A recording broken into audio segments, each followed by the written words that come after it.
Scottish Football Social Club is brought to you by McBookie.com. Take a lookie at McBookie today. Good evening, everyone, and welcome along to the Scottish Football Social Club and Premier Sports in association with McBookie. It's our Monday night talking shop, and this week, my word, we have a big story. A cup shock for the ages to be discussed that almost no one saw coming, especially not Alan Hutton. That smile in the corner says it all. Michael's here too. After a really busy weekend for the pundits, in fact. Alan, it started for you, I think, at Celtic Park on Saturday. Did you get a warm welcome? It was actually not too bad this time. I think they're getting used to me being there. So the second time, the first time was a bit rough, I must admit. Took a bit of abuse, but it was fine. And the second time, I felt like I was just getting ignored. So maybe they're just kind of warming to me being there. I don't know, maybe. It might be because you keep on backing Philip Clement. And Michael, that's something the Celtic fans can get behind. Aye, fair point. That's actually a good assessment, Darryl. Yeah. Maybe that's what it is. Maybe. Listen, we'll be discussing that. I wonder if he's changed, Alan Hutton. I wonder if he's changed his opinion on the manager now after his visit to Ibrox on Sunday. We'll get to that later on in the show, but let's just get through the games because we've got all the goals coming your way from all of the 7 cup games played so far this weekend. And obviously St Mirren Hearts is tonight. We'll talk about that later. So let's start on Friday night, Michael, with Ayr against Hibs. Good advert for the Cup. Good advert for teams in the Championship as well. Scott Brown's men really organised. He's been on the show this season, but Hibs did enough to get through to the next round, Michael. Yeah, I mean, look, I think that performance summed up where Hibs are at the moment. You know, they're now 11 undefeated, find a way to win the game. You know, there wasn't a great deal in it, but yeah, they're just in a incredibly good, position at the moment, Hibs. I was expecting a wee bit more action in terms of goalmouth action. It wasn't until late on where obviously Martin Boyle had that chance that he missed and passed up. Not long before obviously the goal went in. And Ayr United, there was a few sort of moments. Oakley in the first half when he's through and he's got the opportunity to slide it past the keeper, but he hit it straight at him. But it was a pretty competitive game, and I think you're right. It's a good advert for particularly the top of the Championship, for Scott Brown and Whitty, the job that they're doing at Ayr United, and sets up. I mean, obviously they're disappointed they're out of the cup, but it sets them up pretty well for the sort of end of the campaign here, where it looks like it's a 3-horse race at the top of the Championship. It didn't look like we were going to have a race, but certainly is one that is hot and up there. Yeah, Alex, maybe the kind of game just a few weeks ago, a couple of months ago, that Hibs wouldn't have found a way to get through. But at the moment, as Michael said, 11 unbeaten. There's enough about them. Kieran Bowie, players like that, obviously, back to fitness these days anyway, but coming off the bench and helping. There's more to the squad now, it feels, as well. Yeah, I think so. There's more strength and depth. There's more character about them. They've shown that over X amount of weeks now since we've kind of talked them up after that performance away to Dundee. They've just continuously got better, and I think they showed great character to go right to the very end. Look, from Scott Brown's point of view, I think he'll be disappointed. The goal they conceded, a long throw-in. Bowie played his part, and Bashiri's really he's brave actually to kind of get in on it. But I think it was a good start to the round of the cup games. But I was like Michael as well. I was expecting a little bit more goalmouth action. I think there was a little kind of dip from both teams in terms of making chances and stuff, even though there was a couple. But no, overall, good start. I think that Friday night, that to me is it was a sort of stereotypical classic cup tie where great atmosphere, full house, and the home side, even though obviously they're sitting top of the Championship, it still would have been it was by no stretch would it have been a giant killing, but it would have been an upset for them to have beaten Hibs, obviously not in the same category as what we'll be discussing later on that happened at Ibrox. Can we stop bringing it up? Can we just wait and see about it later? But it would have been an upset. But it was a great advert in terms of the colour and the atmosphere that was at Somerset Park, and it's just perhaps a little flavour of what Al's fellow Ayrshirmen might be able to see and experience next season. That'd be nice. An Ayrshire derby. I mean, they're always great games, by the way, Alan. And the way there were 8 undefeated going into that game, Ayr United. Yeah, they'd be a really good addition to the top flight, wouldn't they? That'd be brilliant. Hold on. You go on every week about, a different room. I recognise that Alan has not got the same backdrop here. Don't tell me he's left the fair county of Ayrshire. Michael, stop exposing me. You know this. You know you always slaughter me for not going up north. And do you know what I mean? So I decided for a couple of days that's what I'll do, all right? So it is what it is. You know this, and you're just exposing me now. Broadening my horizons, shall we say. Good. Quite right. And the Wi-Fi, obviously, up north is excellent. And a good point made by Kieran Adam there as well. You don't want to finish second bottom in the Premiership. There's some good Championship teams, so that would be very difficult to come through a tie like that. I think there's a few more questions to be asked on Hibs at the moment, Michael. The financial results were not good. Rocky Bashiri, talk of his future, out of contract at the end of the season. It has been a bit rocky at times for him, particularly in the past at Hibs. Would you give him a new contract? Just a 1 year, Michael. Just a wee 1 year. I no Jamie McCart, 4.5 years, no? Well, I wouldn't give Rocky Bashiri a year's new contract. There's a few things on Hibs. Touching on this, first of all, and we've spoken about this on a number of occasions already, the job that David Gray's doing with the squad that he's got, I think is incredible, because I don't think it's good enough. It's not where Hibs ultimately want to be at. He's getting a tune out of a lot of guys that then leads to the question of, do you think you should give him a new deal? No, I don't, because I think you can get better. I think you can go out and recruit better. Fair play to them, and shake their hands and say thanks very much. But I think come the end of the season, it's time to move on. Regards to the financial, release of the numbers, the first thing I've got to say is it's quite incredible that 2-3 weeks ago, the chief executive walks, and it's mutual agreement. Well, Ben Kensel. Ben Kensel should have been shown the door a long time ago. An absolute charlatan from start to finish on an absolute astronomical sum of money. There's another viewer gone. He sat last year with Luke Shanley at Sky and spoke about the numbers at that point and said, the numbers I'm looking at on the sheet now for the current year, i.e. the one that's been released now, are far superior and give me great confidence of what we're doing. And if in a year's time, I'm sitting here talking about, we'll be saying far improved set of numbers. That was a lie. That was an absolute lie. And I think somebody that's in a position like that, when you see numbers that come out like that, that's damning. Absolutely damning. And as far as from Hibs' perspective, good riddance. £7.2 million loss. And I know there were stadium upgrades and money spent elsewhere, Alan, but that just cannot go on. And they've got some good backers at the moment, financial backers in the Black Knights. They've got some good investors. This should be a really exciting time for the football club, actually, when you see the link to Bournemouth and some of the players potentially that the club could recruit. And they have changed things in the recruitment team in recent times as well. So there are changes afoot, but it can't go on like this. Yeah, I mean, I think so, and recruitment probably hasn't been good enough as well. The money that they've wasted or lost through that has to be better. So, look, it's an interesting one. It's not good reading from a Hibs point of view or a fan's point of view or whatever, and where do they go from here? Because players are going to leave at the end of the season, whether it be contracts run out or go and find pastures new or whatever, and they're going to have to replace. So they're going to have to put their hands in their pocket again, but get it right this time, because they want to be at the top end of the table. They want to be competing. That's where they should be. They're a big club, so it'll be interesting to see how it pans out from here. Well, this season's an amazing chance to guarantee European football by coming third, for instance. That is a huge incentive, and that will change because the coefficient, unfortunately, has taken a little bit of a drop. So that will change in time too. So these are the opportunities now. Interesting one. You say, obviously, and understandably so, for finishing third, but it's actually the cup winners. The cup as well, but 100%. But it can drop to third in the table as well. Depends who wins the cup, obviously. Of course.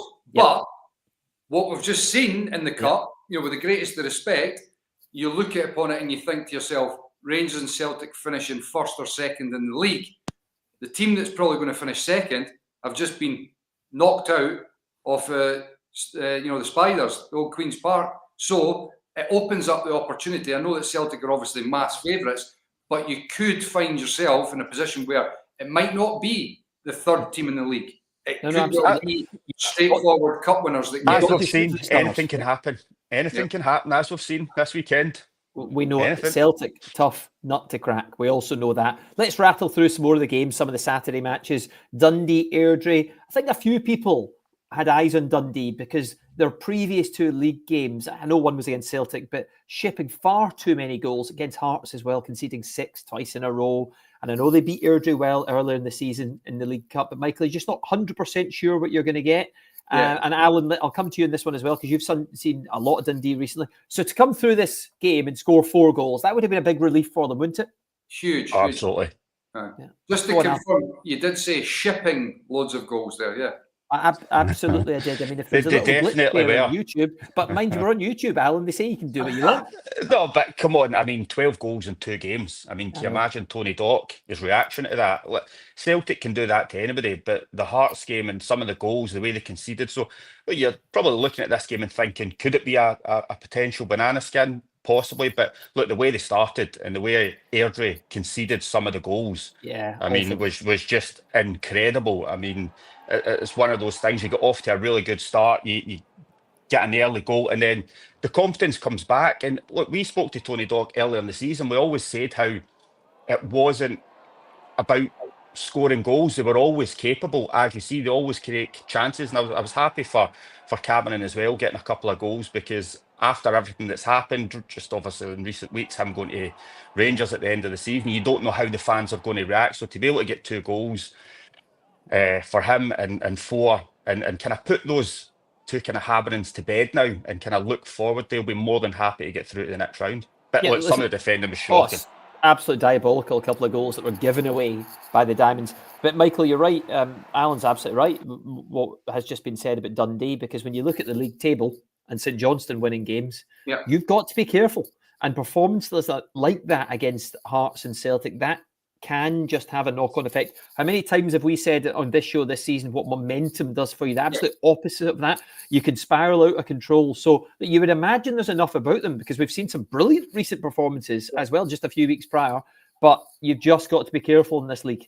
Yeah, well, I mean, I think this season more than ever, you've hit the nail on the head with regards to momentum. I mean, it's been utterly bizarre how quickly teams have, on a high and then fallen off a cliff and just not been able to recover, and vice versa, where you think a team's down and out and all of a sudden they're scaling the heights. So you're absolutely spot on. Tony Dock said after the Hearts game it was an anomaly. The problem for him was that he was going to the Parkhead the next game, and all of a sudden you're going, well, that can happen. The game at Celtic can happen. Huge game at the weekend now, obviously, at home against Aberdeen for both sides.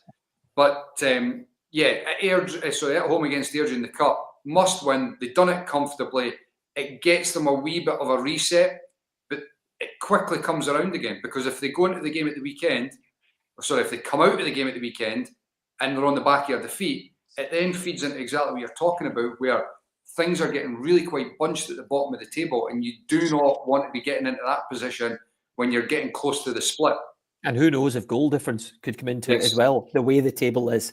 On to St Johnstone then, who I just mentioned. They found a way to beat Hamilton. A late goal, Sidibe with the goal, but that keeps their momentum going. Absolutely. I mean, Michael's just talking about momentum, and that's 4 games in the bounce now. 2 in the Cup, 2 in the league, and we thought they were down and out, absolutely buried, gone. You two did. But come on, everyone so did. I think everyone did. But look, me personally, I still think they'll go down. But there's a glimmer of hope there. I mean, from a fan's point of view, the last 4 games, you need to take confidence that into the next ones, and hopefully they can do that and get some points. But overall, they kind of sneaked through. Both teams had the odd chance, and that Sidibe comes up at the end and scores the goal. But I think over the piece, they probably just deserved it. Both teams had opportunities, but wasn't full. And there you go. I think he actually does quite well. What do you think, Michael? What do you think? Do you think he's meant to get out the way, or do you think he's trying to get his head on it? Oh, I tell you what, it's a stretch to say that he's meant to end up into. It's the best head ever. I genuinely think he's trying to get out the way, and it's just whacked him. That's what I think.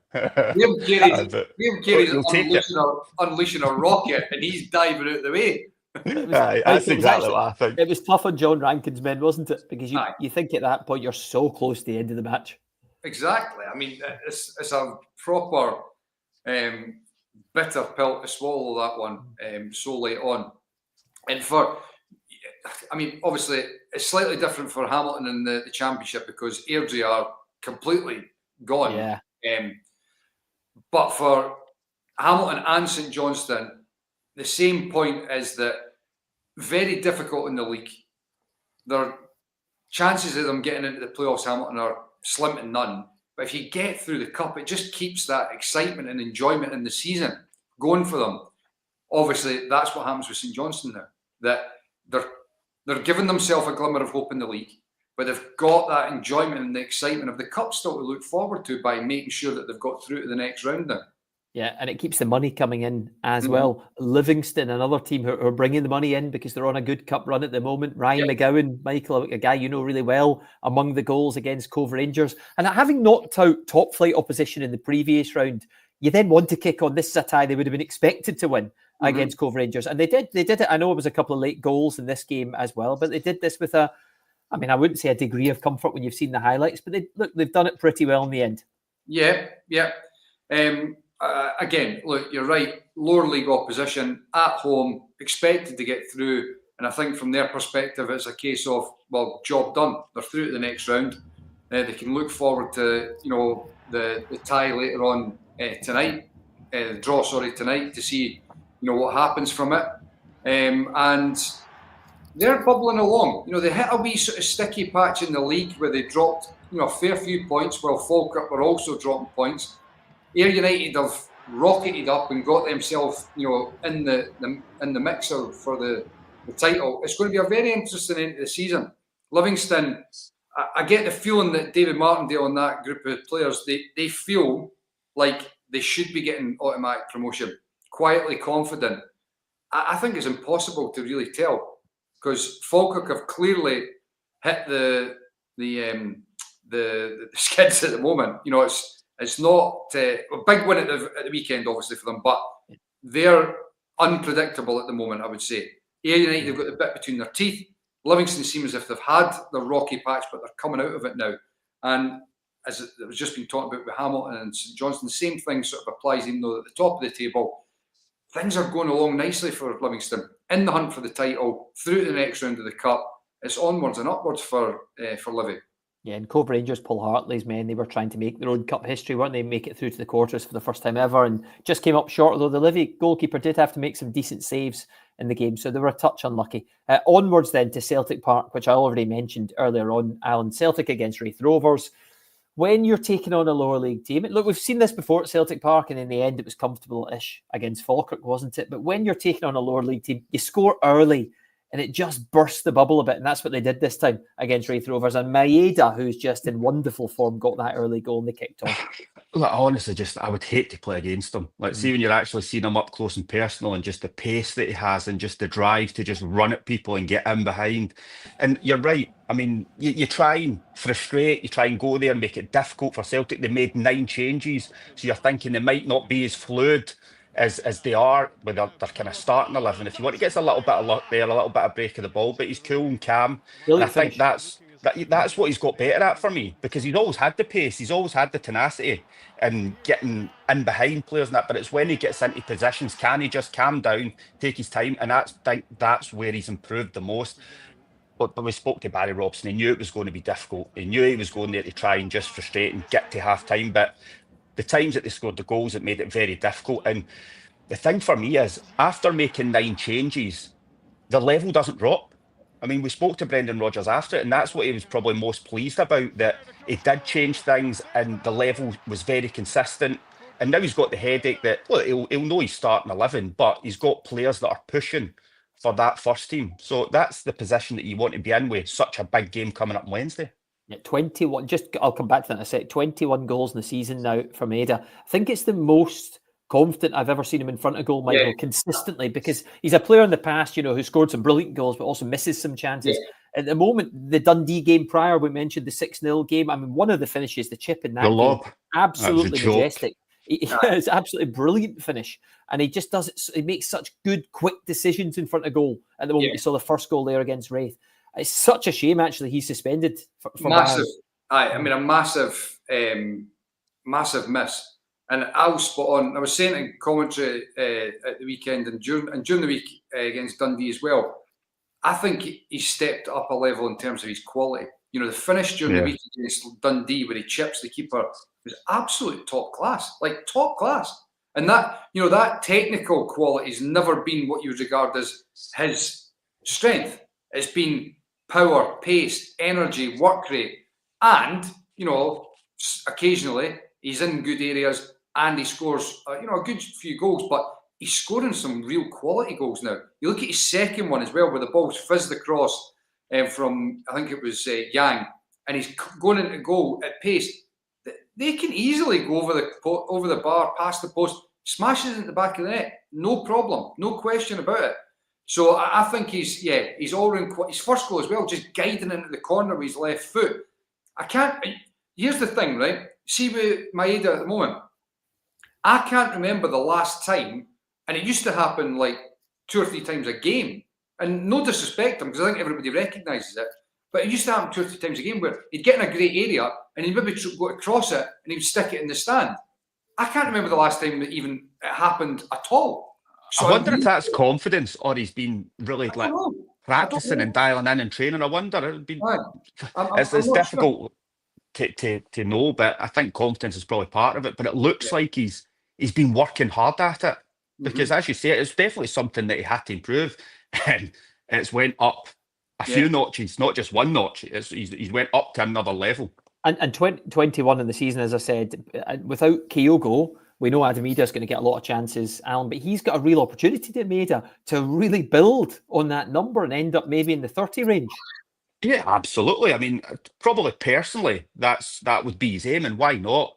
I mean, the amount of opportunities that Celtic create in games is quite incredible. So if he sticks to that level, I mean, he's set his bar high. If he gets to that level consistently, he will score. And I feel that he can play anywhere across that front three. He can play in the left. He can play in the right. Now he's shown that he can play in the right. And by the way, he's an option through the middle. I mean, I was actually thinking if he wasn't suspended, he probably wouldn't have played in that game. He'd have maybe been kept for the Munich game. But that pace in behind, it frightens defenders, especially in the likes of the Champions League where you'll need it. So it's interesting. I've just went sideways. He's got this. See when you go up north, what happens. I don't even see. To be fair, I'm probably better just leaving it. I don't even know how to fix it. You've got to turn that. People can't. You've got to go and try and fix that for us because you can't sit there like people have been doing this the other way. The rest there of we go. Is it changed? You're narrower in the screen, but it doesn't matter. We'll take that. We will take that. Just leave it. Don't touch it again. I carry. Yours are sideways now for me. Wait going on here? Wait until he takes a trip to Australia. Oh my word! I'll be upside down. It's a disaster. Anyway, listen. You look like okay. You look okay at the moment on YouTube. Just stay where you are. I think the Celtic squad's looking good, though, Michael, isn't it? Jeffrey Schlupp coming in, Jota. You might have seen the question that Stacey Devlin sent a second ago. Yep. She often sends us really good questions. Another good one. It was because Player of the Year. I know it's quite early, but actually Maeda would be right up there at the moment, wouldn't he? He's peaking at the perfect time, you've got to say. And with the numbers that you're talking about, you can say that he's absolutely in the conversation for it. And for all the reasons, not just in terms of scoring goals and having an impact. What we've just spoken about, I genuinely think his quality has improved. This season, and he just is. Brendan Rodgers has spoken about on a number of occasions as well in terms of he's an absolute perfect professional, and he's an absolute joy and an incredible player to work with. And you understand why? Because you can imagine he just no problem, and just his mentality and his personality is so level, key. But when he goes on the park, his performances are top level and getting better. You think what other Celtic players potentially would be up for Player of the Year? I know Alistair Johnson's been so consistent. Often defenders don't get the headlines, Alan. Maybe you'd love a right back to get Player of the Year overall. It'd be nice. Maybe you wouldn't love a Celtic player to get it, but it'd be nice for him to see a right back get it. Darryl, it's whoever deserves it. That's what it is. And then you get Callum McGregor, Nicholas Kuhn. There's a few. Yeah. You're missing it. The most obvious one from Celtic is the standout this season so far is Nicholas Kuhn. There we go. I just mentioned that, Michael, your favourite player. I just said Callum McGregor, Nicholas Kuhn as well would have to be right up there in the reckoning. But anyway, we'll see what happens. We've got a few more weeks to discuss that one as time moves on. I just want to touch on this massive Champions League night coming up, Alan. Bayern Munich, a team, I'm sure you've seen them this season against Aston Villa. Villa got a brilliant result against them in the group stage. You know, Feyenoord, I think another team that got a result recently against Bayern. I spoke to Derek Ray earlier on, our German correspondent, the excellent Derek Ray, who obviously does so much German football, so he gave me the kind of inside track on Bayern. But it's a fantastic night to look forward to. And if Celtic can find their very best form, we know, Alan, that they will cause Bayern a lot of problems. No, 100% they'll cause problems. I mean, you just have to have a perfect night. I mean, defensively, you have to be top notch. I mean, you see the players that they have, what they're capable of on their best night as well. So, look, I think it'll be a great encounter, but Celtic are definitely good enough to worry them and possibly get something out that home tie. And that's what you need. You need that going into the second leg. If they can do that, keep it tight. Look, you never know. They've definitely got quality to go and hurt teams. They've got the pace, the power. They like to control games. It's at home. The crowd will play their part. So look, I'm looking forward to watching it. And Villa, mentioned the Villa game, for instance, they were perfect defensively that night against Bayern. And that's what Celtic are going to have to be, Michael. Yeah. Bayern, no Alfonso Davies, a bit of a loss. João Palhinha in the middle of the park seems to be out as well. But it's the front four. And I think we mentioned also the high line that Bayern played, really high line in Europe. That's why it's such a shame that Maeda wouldn't be available in this game. But you can get in behind them. But it's the front four that needs stopping. Likely to be Elise, Musiala, Coman, behind Harry Kane. I mean, Michael, that is formidable. Celtic, the defence, everything. In fact, midfield, backwards, everyone in the team, they need to be absolutely at it. I was just thinking, even from the front line, they'll need to defend at times. But they need to be absolutely at it. It's the type of night, Michael, no mistakes. Absolutely no mistakes. Yeah, look, you're spot on. And then the point you're making there about the front players have got to defend.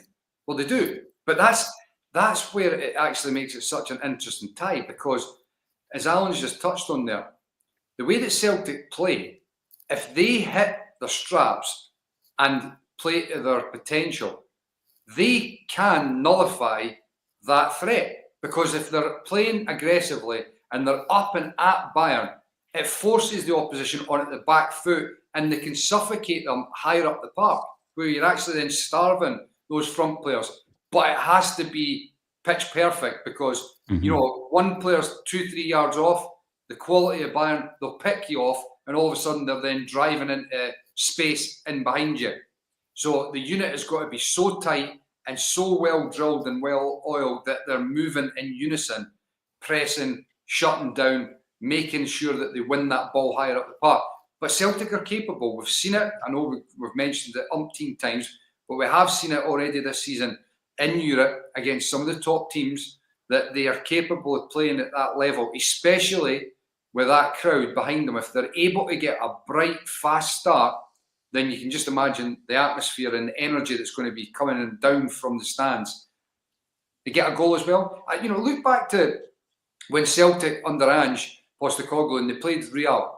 And for large chunks of that game, they had Real where they wanted them. Cal McGregor hit the post. They missed a few sitters as well. Not sitters, but they had some big opportunities within that game. Aye. Now, they need all those little moments to go their way.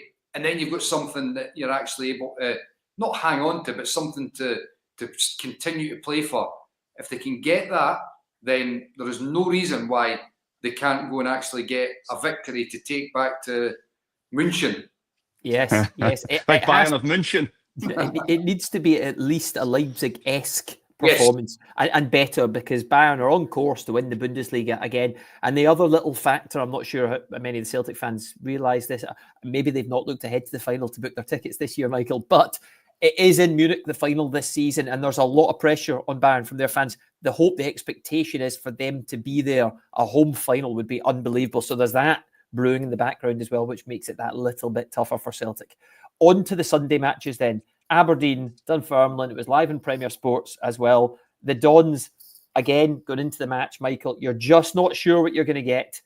This maybe will do the confidence a ton of good. And I say maybe because, again, said this in the last round of the Cup, but goal scorers like Papa Gay scoring and Kevin Nesbitt scoring as well. Alexander Jensen looked like a real positive in the match. So there's a few things to take from this game for Jimmy Tillin. He's got to hope now they do kick on, Michael.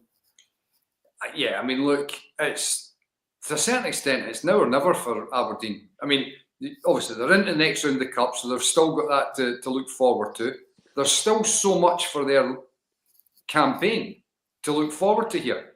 If they are able to put a stop to this horrific league run, then they're capable of finishing third and getting, into Europe. And they're capable of getting to Hampden in the Cup as well. But if they don't kick on from now, that hole that they're in, it feels like it just becomes all-consuming. And I don't see how they're going to get out of it. So it was a good performance without being scintillating and incredible, but to be expected to a certain extent when you're in such a difficult run like they are. The goal just before half-time was really big, wasn't it, Appigy, for the player and the team?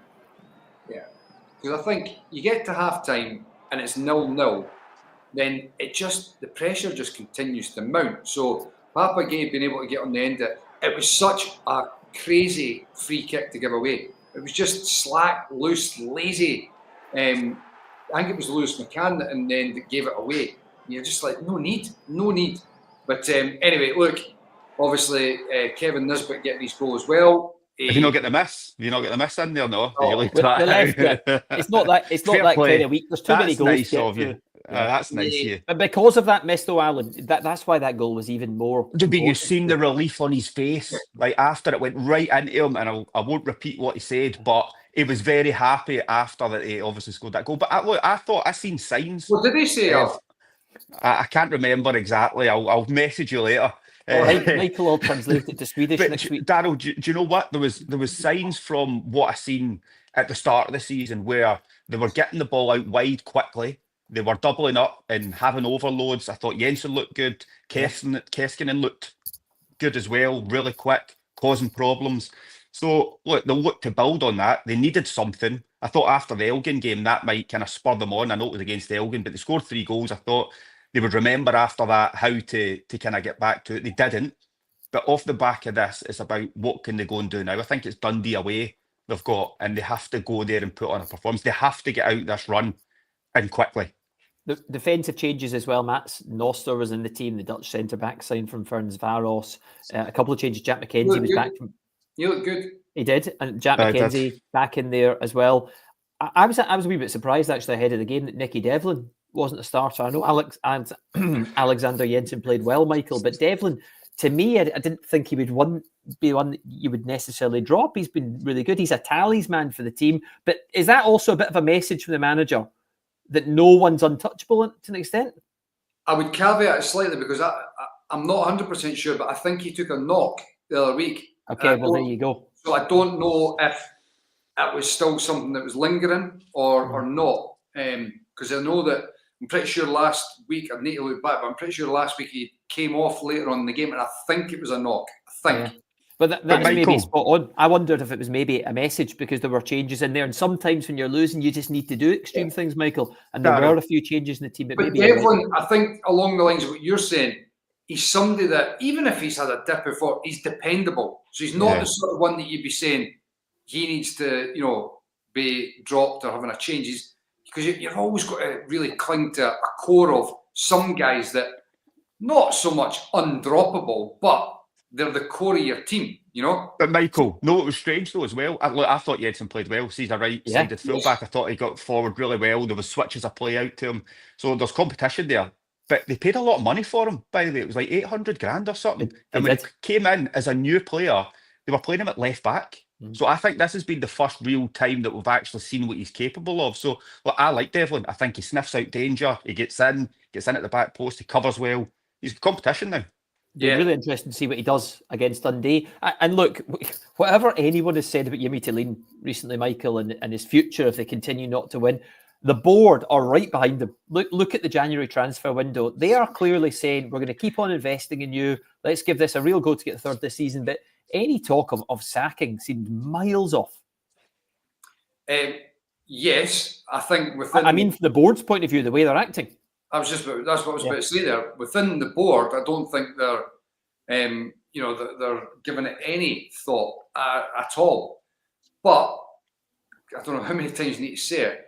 The world that live in football, if you don't get results, then pressure mounts, fans talk, and they apply the pressure, and eventually boards react.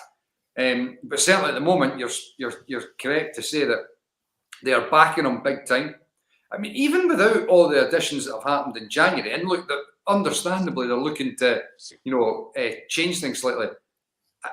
Even in the midst of this terrible run, Aberdeen have comfortably got, for me, the third best squad. They've got when I look at it, the one area you would have a question mark, and it's large part due to all of them sort of being off form at the moment, is up top, striker. But they've signed a new one. Yeah. But apart from that, you're looking and going, that is, without a question, the third strongest. And now, the number of players that they've stockpiled in January, they've got a massive squad. They do. They really do. So the board still behind Jimmy Tilleen. The Rangers board are not shifting either. Alan, we will finally come to this. This is how it makes me feel. Sideways.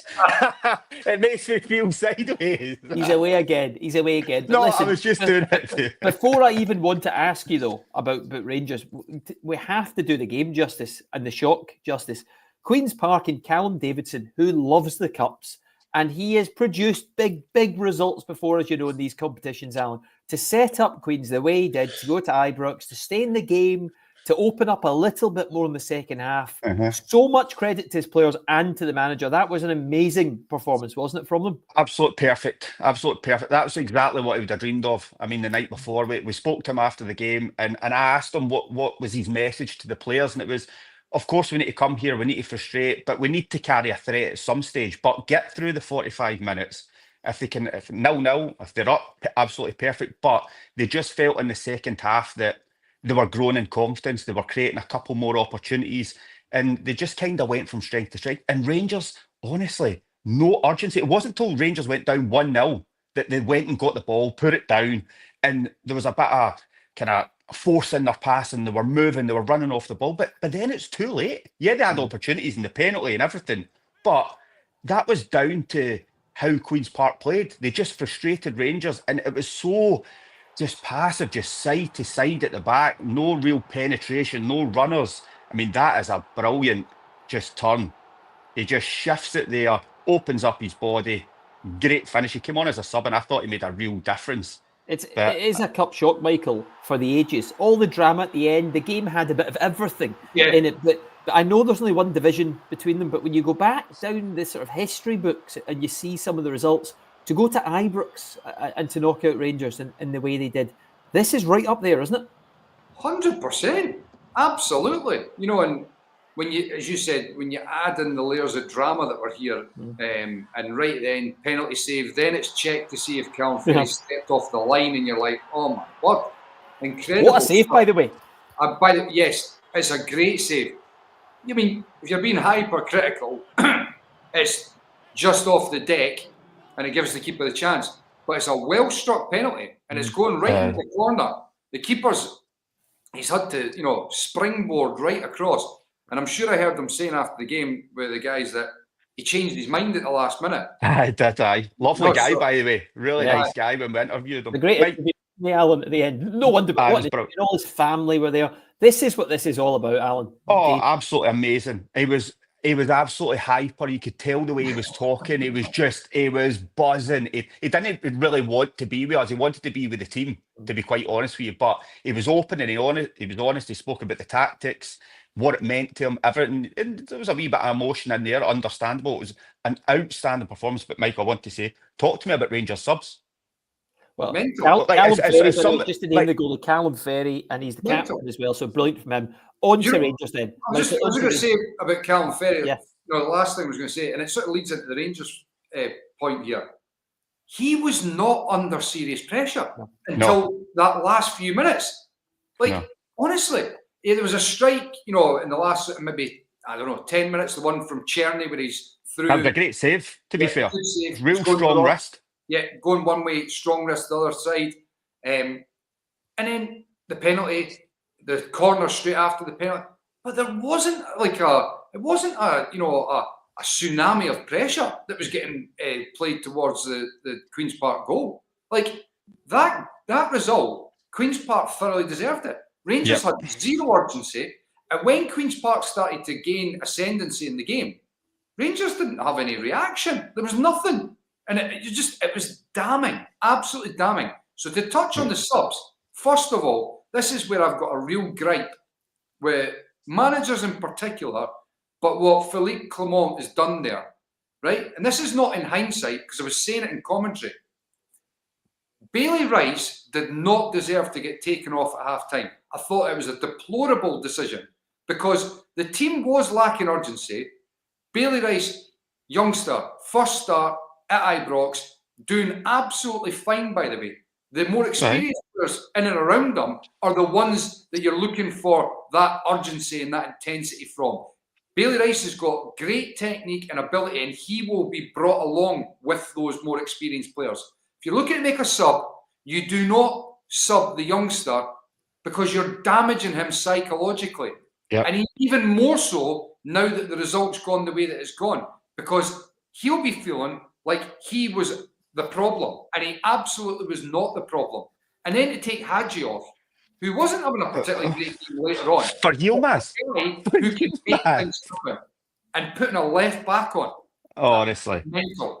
I can understand. Look, I know what you're saying about Bailey Rice, but he is a young player. He's going to get a lot of opportunities, and I'm sure he doesn't feel like a scapegoat in a game like this. I know what you're saying. No, but Michael, it can make you feel like that, Darryl. So I know, but what happened to me? I am agreeing. I understand what you're saying, and Alan, please tell me what you're going to say. But it was more the Hadji one. It was the head scratchers were what you're trying to do in the match here. Darryl, know what he's done for me personally. Like that has happened to me. I've been taken off at half time, and it did affect me. It took me a long time to go over it as a young boy. So I do know what Michael's talking about. My debut against Partick Thistle off at half time, it's difficult to deal with. But anyway, I think at half time he hit the panic button. Personally, I think he's went, this is not good enough, and I need to change it. He done it. Who was it against St Mum? And he brought Raskin and somebody else on at half time. He hit the panic button there, and he done it again. That's exactly what happened. He went, this can't go on. So he's brought Raskin on by Rabi, by the way. Honestly, I don't get it. It just passes them by. Even that game offered absolutely nothing. So can totally understand him coming off, which is fine. Dessler's coming on. Yeah. But even later on, right, Hadji didn't have his best game. But why are you taking him off and putting on a fullback? What, expecting him to deliver more? I mean, is somebody winding me up? I don't get it. You've seen Yilmaz have some good performances in Europe. He was brilliant against Celtic. Just because he had to. Correct, exactly. But even if you think the chance that came to him at Old Trafford, you don't necessarily feel like he's going to score, Alan, and that's why it was such a head scratcher there. Right, go on. I was just going to say, but just as you said there, you don't feel like he's going to score. And by the way, he had a couple of opportunities when he's in the box and he's blazing them over the bar. And the European games, he's playing there because you're looking for that extra defensive cover. Correct. You're playing Queen's Park at home in the cup. What you need is out and out attacking ability. You don't need a left. And then for Clement to try and justify it after the game by saying, "Oh, he's played some good games at left back." No. Do me a favour, Michael. Listen, see if I'm in that squad, right, and I replaced Hadji. What you would expect is I would run about and tackle and this and that. See if I got into any sort of quality position, it's in the stand. Because that's why I'm a fullback. Well, I can be honest, it is what it is. So I a manager of a club that size to make that decision. He's played there before, yes, because he had to. It was the way the squad was. Yeah. So for him to do that and see the excuses after the game as well, I always have stuck up for them, and it's been a difficult situation or whatever. But it's the excuses. We had 30 opportunities. I think you didn't score. So you could have 100 opportunities. You didn't score. So that narrative, Al, it was making out as if they were peppering the goal. And that's what I said before. They weren't. There was no sense of, oh, a goal's coming. And, you know, to go back to what you were saying before about Maeda scoring early on for Celtic, Diamonde had an open goal. Callum Ferry sclaffed one to him early on, and he missed by about 10 yards past the post. And you're thinking to yourself, early goal, high pressure, that's what you need. Rangers started the first 10 minutes okay, and then literally that was the high point, and it just went. And that's happened, Michael. That's happened many times this season as well. So this is not an anomaly this time. Another thing we need to talk about is the goal itself. Well, Michael, that's exactly what I was going to get defending. to. I was going to. This exactly. There's a few things I want to talk about before I get to actually what decisions may or may not be made here. Jefty a few times, Alan. He's had some credit for going forward in a couple of games this season, but Jefty defensively now. You think Old Trafford? I think there was a game against Celtic. The cup game where he just switches off and runs away. Absolutely. But the way he's beaten on that goal, and by the way, the goalkeeper at his near post. I mean, it did not look good, but Jefty, now you have to wonder, Alan, defensively. Yilmaz is there as well as an option at left back, and he can defend. Have you noticed though, Darryl?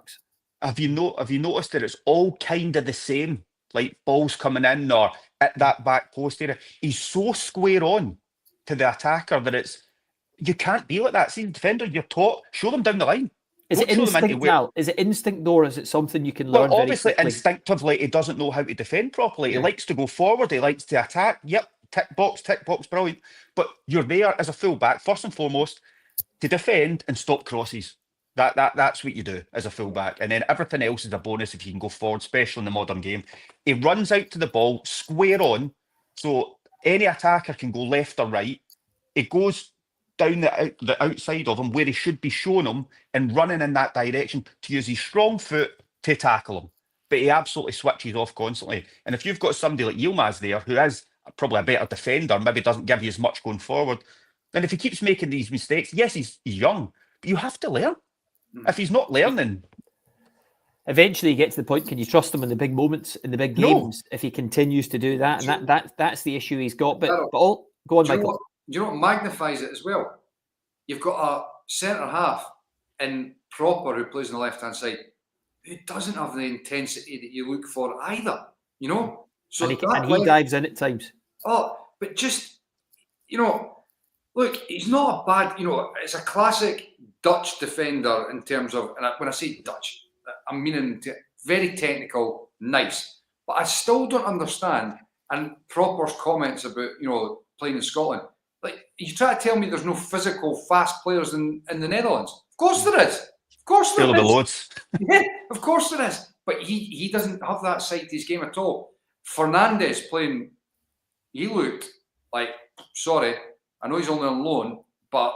Well, they've got the option to buy him. And the Fernandes one, I think, is interesting, Al. And I know this all. It's easy points to make now because you see Plymouth... You see Plymouth... You see, well, Michael... I know what you're saying, but you never know. Guys, he's not in the European squad. He's not in the European squad, and Inciala's in ahead of him. But guys like Calvin Bassey, to begin with, if you remember, did not look like he was going to turn into a real player for Rangers. He ended up making them a fortune. It can change, and it's still early to judge the boy you've just mentioned there, and Rafael Fernandes. But we'll see what happens. But I think there's a few other talking points as well, because I know players do interviews at times, Alan, and they talk, but Dessers was doing some stuff ahead of the game, and he was talking about, you know, staying on in this transfer window, and his agent saying, there were 10 offers. He wanted to stay at the club, partly wanted to stay because he's happy, because he thinks they can go on and win the Europa League and all this kind of stuff. They can't. I know they've been good in Europe. You can't string a number of performances together domestically. They're dreaming big in Europe, and I get it, but there's some crazy statements made by a team who are so far behind in the league, Alan, now out of the cup. All credit seems to be gone at the moment. No trophies likely this season unless they do produce a miracle in the Europa League. And that leads all back to the manager and the belief, whether or not you think he is the guy that can make Rangers win consistently. He keeps on saying that he can, and this is a developing squad, but that was a historically poor defeat. And the board now, surely, they'll speak again as they did a few weeks ago, have to come to a conclusion here, not just about the money, about sacking him or not, what it would cost if it's £5 million, about what he could cost Rangers going forward, potentially, or if he's the right man for the job. Alan, where do you stand on it? Yes, what me tell you, the worrying thing for me is when he came out after and he was talking in his interview and he said, well, previous managers before have went through a season and not won anything. I was like, But that's not the mentality here. You have to win silverware, you have to win trophies. I couldn't believe it he said that, but it's getting to that stage now where questions are going to have to be asked because it's not good enough. From a lot, Alan, but genuinely, where are you now on it? Forget the money, because maybe they can't sack him because of the money right now. Maybe that's the undercurrent. But what should be done based on what you're seeing? And I'm not pushing you either way. You might think that this guy still has enough credit in the bank. I don't know. But genuinely, have you changed your opinion much this week? I think I'm starting to, if I'm totally honest, and I have been with him and I've stuck by what I've said, and I thought it was going to be a roller coaster ride this season. It definitely has been. It's probably lower than what I expected it to get to, but yeah, I'm changing my mind. I'm now questioning, is he the guy that can transform this team, even given time? Can he turn this round into a winning team that can go on and compete for trebles, things like that? I'm not sure. I'm not sure now. And Callum Clark's point there, Michael, is very valid, because look, Patrick Stewart came in and just about the first thing he did was back the manager. Maybe, as I say, maybe it's financially motivated because the payoff and what it would cost. But when you make statements like that, it can become very difficult. He also made those statements, if you remember, just after a cup final, just after the Spurs game, after some decent performances. He also said there's going to be a review on the football board. But when you make big statements like that, and then you have to turn a few weeks later and potentially do something else, it doesn't look great in the new man in as well at board level. So, wow, they've put themselves in a position now, Rangers. Yeah, I mean, look, it's a difficult situation all round with regards to Patrick Stewart. I mean, Philippe Clement is pretty bullish. It's got to be said. You know, when there's been tough moments, he's been pretty bullish about his position. Never looking like he genuinely feared. You know, when you can see it in somebody's eyes. You can, He says they're totally 100% behind him. Their demeanour, you get a sense of they know they're under serious. You get a sense that he's very bullish. He's very relaxed about it. You know, I think his whole description about the game yesterday was bamboozling. It was mental. It was wild. Slightly deluded. You wonder what he says to the players, Michael. That's the thing for me. I do. Yeah. And it becomes a stage where I'm with Al. Previously, I've been, you know, pretty supportive of him in regards to thinking it's a difficult situation. I don't think there's much more that could be getting done. That yesterday was, and his reaction to it is turned things for me, I think, because there becomes a stage where it almost becomes acceptable that the reaction is very sort of like, oh, well, that happens sometimes type thing. And you're like, no, that you can't allow that mentality to creep in. And his last comment, by the way, it was along the lines of, you can't allow emotion from one result to influence making a decision. Otherwise, you're always just back to square one type thing. And I thought, do you know what? That's a very good answer. But it's not relative here, because this is not just about one result. This is about the build-up and the creep that has got to this stage. And as I've just explained, for me, that wasn't a result that was on the back of they've battered the opponent. They just couldn't score. They were incredibly unfortunate. They were poor. And the manager himself, and this is the big thing for me, as I already explained, for me, the manager himself and the decisions he made in that game were terrible. And I think that at the moment, Patrick Stewart's in a very difficult position, because if he doesn't get rid of the manager, I think there becomes a stage and a level where people then feel that Clement, the perception is he's untouchable, and the reason is they can't sack him. and that becomes a self-perpetuating issue in itself, or he has to find the money and act now. And that's what I think he actually needs to do, because Well, Michael, see as well, there's a malaise that creeps in. Michael, see, you think of their next 3 games. They've got Hearts away, the St Mirren at home, and then Kelly away. So that's not easy, especially with the way their away form has been. Yeah. So, look, they're going to have to step up and absolutely massively in the next number of weeks. No doubt about it. We're almost out of time. I think the final thing to say, Philip Clement, has talked about the transfer window and they didn't do what they wanted to do. The part of the problem there is the fact that they've wasted some money. And I know it's quite early to judge players, and you mentioned Bayrami, a lot of money was spent on him. Cortez did look like maybe there was a potential there, but he's got injured again. He's not even in this current European squad. This is where, and this is very important, because I push back on that. It looks like a player. Yeah. First game of the season, he went down at Tynecastle, and I remember turning and saying to the guys over there, he's got a heart the size of a pea. Look, maybe Michael, maybe it's the case, but he's been unlucky with injuries. But my point anyway was, player or not, there's a lot of money being spent in individual players. Like £4 million. But that's the point, Darryl, that you can look at somebody technically and go, oh, he's a nice technical player. But that's that much. I agree. And especially when you're at a club like Rangers, you need players that will run through brick walls, players that will make things happen. And Rangers have got too many guys who, they're okay, nice wee touch here and there, but they have zero impact because they've got no desire. And Bayrami is another one that comes into that category for me. And listen, you need to understand the football club, Alan. And actually, I was just mentioning it was an easy one. We were talking about the central defenders, an easy one comparison to be made now, because Plymouth have just beat Liverpool in the Cup, and Nikola Katic was outstanding. And Michael is saying you need guys who can run through brick walls for you. Katic is that type of defender who actively said he wanted to come back to Rangers. He was available for almost nothing, and they didn't want to bring him back. And I know it's easy to say that now, but they went and got Fernandes on loan, and that's the point. But that's the thing. But it doesn't. But it's not as easy just saying like, he's available and ifs and maybes and all the rest. I was standing with Arfield and they said to the manager the other night, if you need me, I'll be back up the road. And then went and signed somewhere else. Yeah,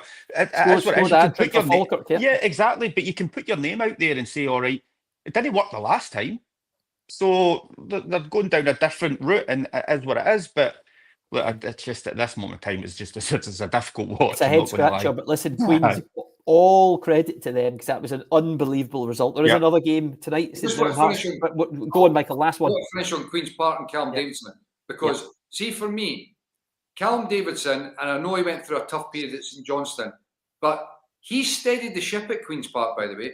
Good manager. And the job that he's done, he's got them, in and around those playoff spots. There are positions that come up in Scotland, and I'll go back to it, and we've spoken about it endlessly. And domestically, where we ignore players, it's the same with managers and coaches. There's a group of domestic Scottish managers who operate in the Championship right now that thoroughly deserve to get themselves back to the Premiership. And Callum Davidson is well and truly one of them for me. Yep, fully agreed. Right, we're almost at that hour, and I'm getting text now. Jamie, the producer, he said, if you don't come off now, we'll never get this on the TV. So we better finish up. Alan, you sort that phone out, okay? You see if you can get that sorted for next week. Listen, enjoy your trip up north. I don't know what's happening. It's all happening behind you. That's tremendous. Honestly, I don't even know what's going on.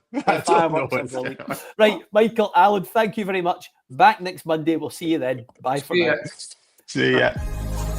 The Scottish Football Social Club is brought to you by McBookie.com. Take a lookie at McBookie today.